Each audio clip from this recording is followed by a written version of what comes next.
A sense of history resounds throughout the Napa Valley as the annual grape harvest, celebrated for over 100 years, begins the process of crushing and fermentation that will yield the world-class wines of 92. 92, I think, is a special year.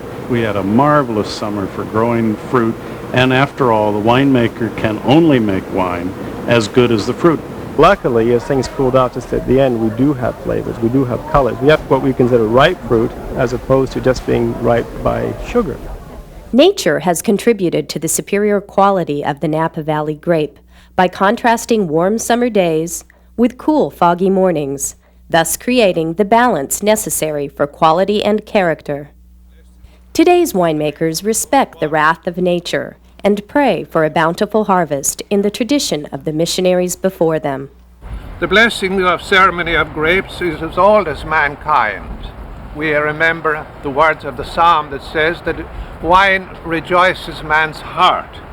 Yet this year no one is rejoicing over a recurring agricultural menace, phylloxera. History is coming back for us. In the late 1800s, phylloxera went through the Napa Valley and wiped out most of the vines.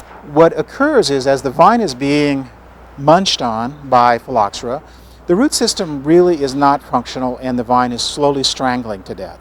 It's important to know that the phylloxera feeding on the root system of the vine does nothing to the healthfulness of the wines.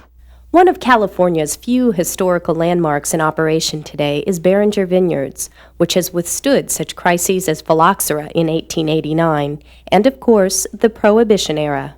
We are the oldest continuously operating winery in the Napa Valley. While tradition has its place in the Napa Valley, a few rising stars are on the horizon. Well, we want to make America's great wine, great red wine, and it's something to aspire to because this is a region where there are a number of great wines. Francis Ford Coppola purchased the original Inglenook estate and 1,600 surrounding acres in 1975 and has managed to strike a balance between Hollywood and the harvest by hosting an annual Mexican fiesta. The fruit of their labor will be the wines of 92. And what is the forecast for this vintage year? Well, of course, great. Oh, 92. Should be very nice. Well, Lise, I would say... Yes, I think it's going to be a great year.